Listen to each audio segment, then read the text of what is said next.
Менің қала, менің ауылым акциясының аясында облыс орталығында 7 мыңнан астам көшет отырғызылды. Шаһарды көгалдандыру басты мақсат қылған шара қалай өтті? Әріптесім Мұхаммед Әлихан Болат жалғастырсын. Көктемнің келуімен табиғат гүлдене бастап, адамдар дәстүр бойынша табиғатқа құрмет көрсетіп, қаланы қоқыстардан тазарту үшін сенбіліктер өткізуде. Облыс орталығында өткен іс-шараға қала тұрғындары, мұғалімдер, волонтерлар және облыс белсенділері атсалысты. Тек тұрғын үй аумағында емес, шаһар көшелерінің бойында да көшет егілді.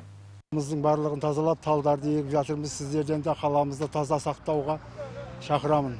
Сондай-ақ дәл осы күні Ақжол газетінің ұжымы басылымның 100 жылдығына орай 100 ағаш отырғызды. 1922 жылы жарық көрген алғашқы газет өңірдің ақпараттық кеңістігінде ерекше мәртебеге ие.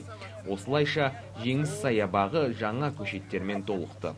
Өздеріңіз білесіздер, қалада менің қалам, менің аулам деген тал егу акциясы жүріп жатыр. Осы акцияның аясында біз қалалық әкімшілікпен бірлесіп, Ақжол газетінің 100 жылдығына 100 тал егуді қазір жүргізіп жатырмыз, тал егіп жатырмыз. Енді атадан мал қалғанша тал қалсын деген қанатты жақсы сөз бар. Бағанағы Қазақстанда 100 жылдық бір ғасыр тарихы бар газеттерде көп емес. Соның ішінде Ақжол биыл өзінің 100 жылдық мерейтойын атап өтіп жатыр. Сосы мерейтойдың аясында біз Жеңіс саябағының бір бұрышында Ақжолға арналған кәдімгі 100 түп ағашты ектік.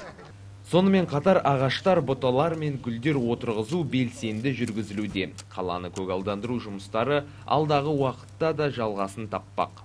Мұхаммед Әлихан Болат, Илдар Гизатуллин, Ермек Кеншібек, Жамбыл Ньюс.